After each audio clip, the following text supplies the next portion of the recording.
दोस्तों नमस्कार। मैं आपका दोस्त योगी बोल रहा हूँ। जय हिंद, जय भारत, वंदे मातरम, जय सनातन।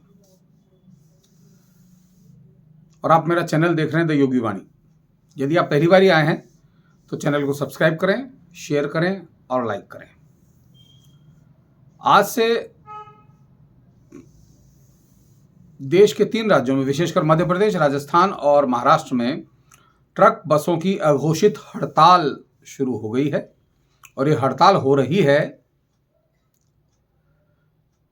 जो भारतीय न्याय संहिता में कुछ नए प्रावधान किए गए हैं उसको लेकर। और कोई नए प्रावधान नहीं है, ये प्रावधान दरअसल पिछली बार अगस्त में लोकसभा में पेश किए गए थे। इन पे डिस्कशन हुआ था। इसके बाद अभी 11 नवंबर को फिर इनको लोकसभा में रखा गया संशोधित करके। उसके बाद ये पास हुए हैं। पास होने के भी 10 दिन होने को आए हैं और 10 दिन बाद अचानक ट्रक ड्राइवरों को सूझा है या बस ड्राइवरों को सूझा है कि हड़ताल की जानी चाहिए, क्योंकि हिट एंड रन के मामले में पहले जो सजा का प्रावधान था वो 2 साल का था और इस बार सजा का प्रावधान 10 साल और 7 लाख रुपए तक का कर दिया गया है। इस कारण प्रदेश में बसें और ट्रकों का चक्का जाम सा हो गया है। सब्जियों की आवक कम हो गई, मंडियों में तो सब्जी भी बढ़ गई है, दूध की आवक भी कम है, किराना के सामान भी धीरे धीरे कम होने की स्थिति आ रही है। और ये सोची समझी साजिश के तहत हुआ है। विपक्षी दलों ने इस हड़ताल को, बंद को समर्थन दिया है। विपक्षी दल, और ये इसकी शुरुआत हुई कहां से? मध्य प्रदेश से। मध्य प्रदेश में अभी नई मोहन यादव जी की सरकार बनी है और उसको कैसे कमजोर किया जाए, इसी साजिश के तहत 10 दिन बाद कदम उठाया गया। जब लोकसभा में जब ये पास हो रहा था तब काहे कोई नहीं बोला और ये सांसद हल्ला कुल्ला कर करके बाहर जाके बैठ गए। उस समय करते विरोध। पिछली बार अगस्त में जब ये आया था तब से इस पर डिस्कशन हो रहा है ना। और हिट एंड रन के मामलों में हाईकोर्ट और सुप्रीम कोर्ट ने बहुत सारे ऐसे प्रावधान कर रखे हैं कि इरादतन अगर हत्या की गई जाती है तो उसको सजा दी जानी चाहिए।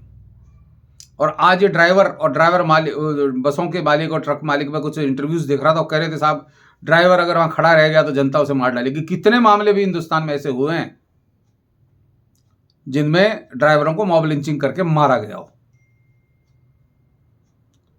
और कितने मामले ऐसे हुए हैं जिसमें ड्राइवर ने लापरवाही से किसी पे बस चढ़ा दी, किसी परिवार का आदमी मारा गया और उसके परिवार के सारे लोग दाने दाने को तरस गए। लोग बेघर हो गए, बच्चे अनाथ हो गए, माँ बाप बुढ़ापे में तरस गए।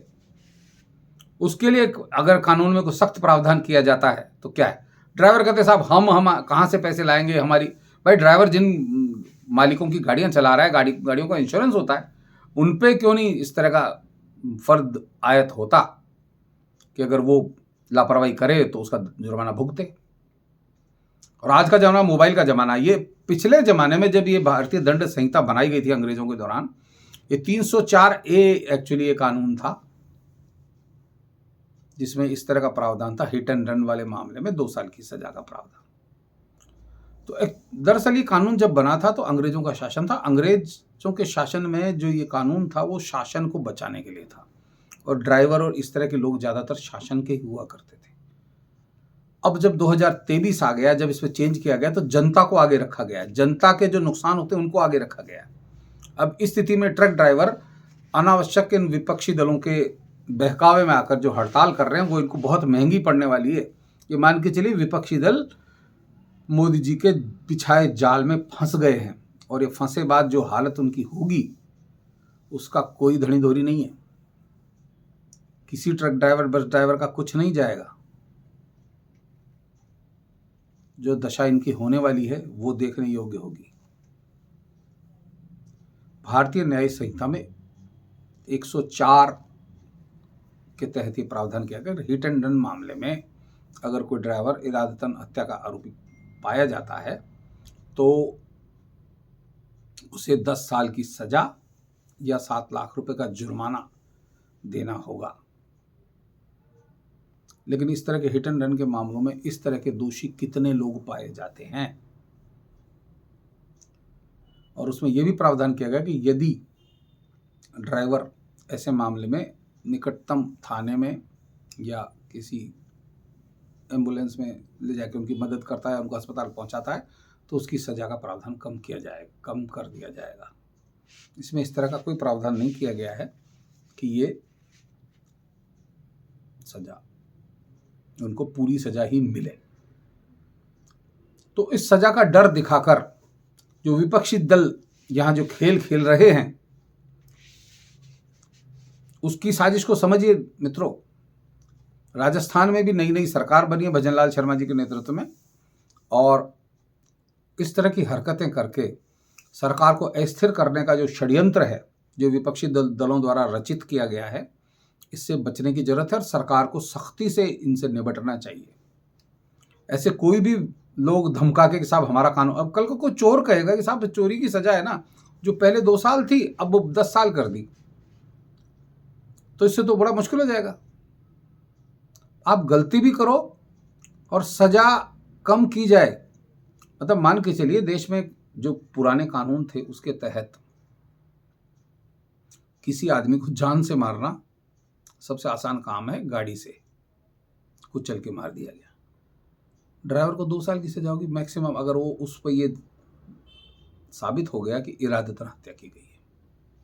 2 साल के लिए कोई भी आदमी उसके 2 साल के भरण पोषण का दे देता है, परिवार को पैसा दे देता है और काम हो जाता है। पहले ऐसे ही होते थे ना, बहुत सी फिल्मों में आपने देखा होगा ना कि साहब मालिक ने मर्डर किया और सजा ड्राइवर भुगत रहा है, साहब मैं ले लेता हूँ।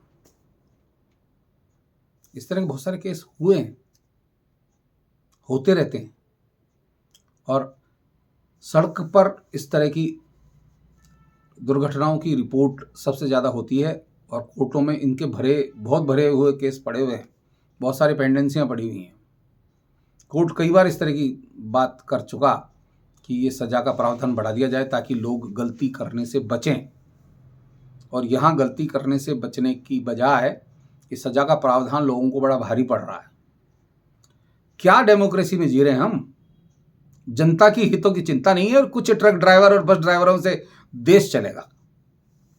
शर्म करो, डूब मरो कहीं जाके।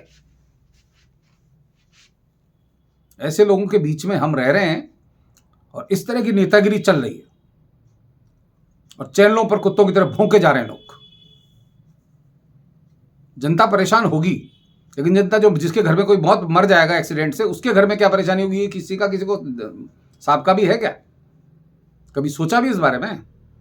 कितने परिवार इस हालत में जी रहे हैं और कितने ड्राइवर मॉब लिंचिंग से पकड़े गए, इसकी भी एक जांच होनी चाहिए ना। मैं कोशिश करूंगा इस तरह के आंकड़े निकालने की, आपको बताऊंगा, लेकिन इसका मैं पुरजोर विरोध करता हूं कि सरकार इन कानूनों में छेड़छाड़ करे। इन कानूनों को बिल्कुल बदस्तूर चलना चाहिए और ये जो जिस तरह के आंदोलनकारी आंदोलन कर रहे हैं इनको सख्ती से कुचला जाना चाहिए, चाहे कोई बस ऑपरेटर यूनियन हो और चाहे ट्रक ऑपरेटर यूनियन हो। ड्राइवरों के भरोसे देश नहीं चलेगा। तो दोस्तों आज के लिए इतना ही। जय हिंद, जय भारत, वंदे मातरम, जय सनातन, जय श्री राम।